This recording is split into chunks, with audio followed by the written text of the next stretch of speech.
MAGA Pete Hegseth is struggling to stay afloat after a second scandal has hit the headlines. This breaking news article from CNN reads, exclusive, watchdog finds Hegseth risked endangering troops by sharing sensitive war plans on Signal. We need accountability for this ASAP. Remember the Signal scandal a few months ago when Pete Hegseth and Mike Waltz accidentally added a journalist into a private Signal group chat where they were coordinating strikes on our enemies, and if it were any other journalist, if it were Tucker Carlson, for example, they could have leaked it to our enemies in advance. I use the example Tucker Carlson because that is something that he would do. Well, an investigation into the Signal group chat just ended, and it's so much worse for Pete Hegseth than any of us thought. At the same time, Pete Hegseth is being doubly investigated because of his recent strikes in the Caribbean on September 2nd, where he allegedly double-striked non-combatants who were clinging to a shipwreck.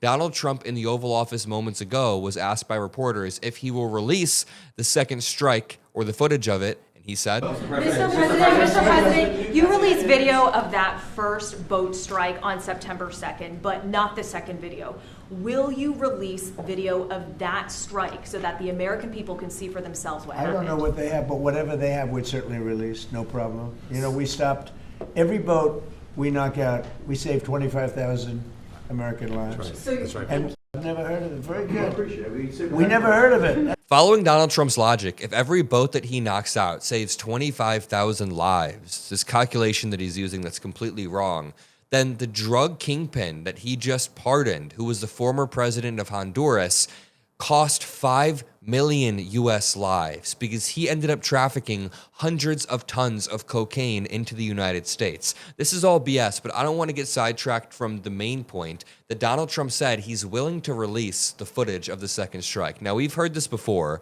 He said he would release the Epstein files, and he didn't. But this is not bearing well for Pete Hegseth. None of it is for a few reasons. First of all, the amount of different variations of this story that they've gone through over the past 72 hours should have Pete Hegseth sweating. Here's the timeline. At first, the Washington Post article said there were 2 strikes. Pete Hegseth immediately came out and said, this is not true. We apply maximum force, but this is fake news. Donald Trump then got asked on the plane and said, Pete Hegseth said it was fake. We wouldn't need a second strike. No one needs a second strike. The first one's fine.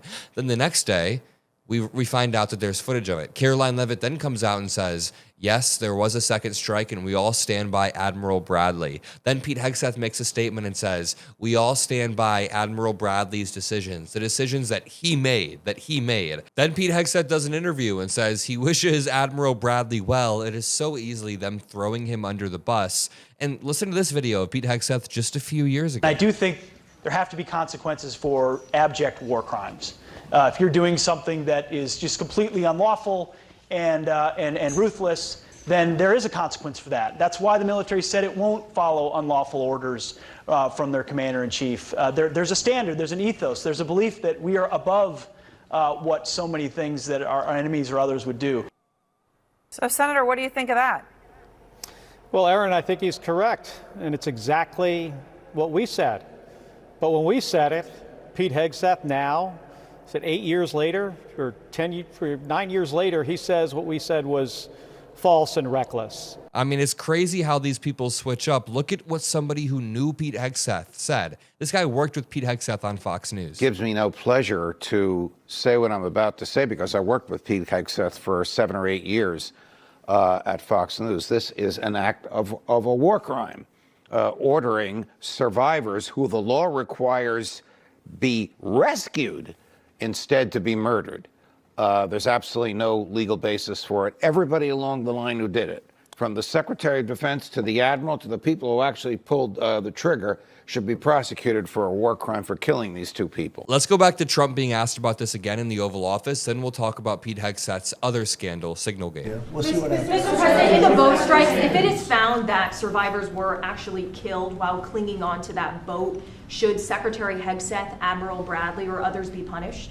I think you're going to find that this is war, that these people were killing our people by the millions, actually, if you look over a few years. I think last year we lost close to 300,000 people were killed. That's not mentioning all the families. Have you seen what happens with the families? Fentanyl does not primarily come from Venezuela. Not only the people killed, the people that are trying to get their son or their daughter off of this poison that they've been fed. I think you're going to find that there's a very receptive ear to doing exactly what they're doing, taking out those boats. And very soon we're going to start doing it on land too, because we know every route, we know every house, we know where they manufacture this crap, we know where they put it all together. And I think you're going to see it very soon on land also. Yeah, please. So to be clear, you support the decision to kill survivors after the initial No, I strike? support the decision to knock out the boats. And whoever's piloting those boats, most of them are gone. But whoever are piloting those boats, they're guilty of trying to kill people in our country. Yeah, please. Okay, so Donald Trump essentially just concedes that this happened and he's okay with it happening. He has no actual moral standard. Over the past 48 hours, he's gone from it didn't happen, a second strike wouldn't be needed, to this is war. This is war. I mean, there's already a primary due process problem with these strikes, where we don't know exactly who is on these ships. There's been no due process. But even beyond that, there is now a secondary question that is almost more pertinent regarding whether or not this double tap strike was against shipwrecked non-combatants, which is a straight up illegal war crime. Nobody is saying that more drugs should come into the country, but we're saying that if there isn't some sort of due process held internationally, the global order collapses. The only reason Donald Trump is president right now is because he was afforded due process in his day in courts, and due to that, he was able to regain power. Due process is important. If we did what the Pete Hegseth model was, we would have, I mean, this is fucked up to say, we would have just struck Donald Trump or whatever. That's what Pete Hegseth is doing. They're striking first, asking questions later. Donald Trump also just pardoned somebody who smuggled drugs into the U.S., so I don't want this high horse bullshit. But let's go on to this other Pete Hegseth scandal. This is really some important stuff. The American populace cannot forget that the Secretary of Defense was plucked off of Fox News into a very, very important executive position overseeing the Pentagon, right? Like, that is very, very hard stuff. Listen, I oversee a team, like maybe 5 or 6 people at this point. We've got an editor, some people that do research, some people that work on the channel, work on merch, just a few different people that I employ, and it's hard to keep a team together. So imagine how hard it is for Pete Hegseth to run the Pentagon with like hundreds of thousands of employees while he's half drunk most of the time, or mostly drunk half of the time, whatever you want to say. Pete Hegseth is not equipped to run this type of mechanism, this type of machine. That's why he's making so many mistakes. Secretary of Defense Hegseth risked compromising sensitive military information, which could have endangered American troops and mission objectives when he used Signal in March of this year to share highly sensitive attack plans targeting Houthi rebels in Yemen, according to 4 sources familiar with contents of a classified Inspector General report. The repercussions of Hegseth's actions, 2 sources told CNN, are less clear since the Inspector General concluded that the Defense Secretary has the authority to declassify information, and Hegseth asserted he made an operational decision in the moment to share that information, that though there is no documentation of such decision. So he's claiming, oh yeah, I intentionally decided to declassify that in the moment to this journalist. An unclassified version of the report will be released tomorrow. Messages from Hegseth's Signal account to the group chat included documents marked classified at the time that they were sent and offered specific real-time updates about planned military strikes.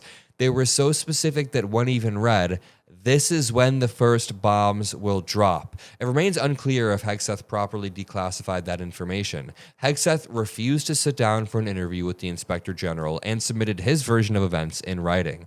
The IG's findings are memorialized in a broader report produced after its months-long investigation. They said it should not have used Signal, that they need better training on protocols, they put U.S. troops at risk, and the release of the investigation could compound existing concerns voiced by lawmakers about Hegseth's judgment. Listen to this report right here. Pete Hegseth. The Signalgate report contradicts Pete Hegseth's claims that he did nothing wrong. It shows that he violated policy. He failed to preserve records. The report says Pete Hegseth put the operations and service people at risk. He failed to preserve any sort of records. He's legitimately hiding from this. Legitimately. Pete Hegseth refused an interview request from the Pentagon Inspector General's investigation into Signalgate. We have no transparency. I have no confidence that they will release any footage from this second strike because there's no transparency right now. I'm going to leave it there. I love you all. Make sure you subscribe below. I'll see you on the next one, and peace out.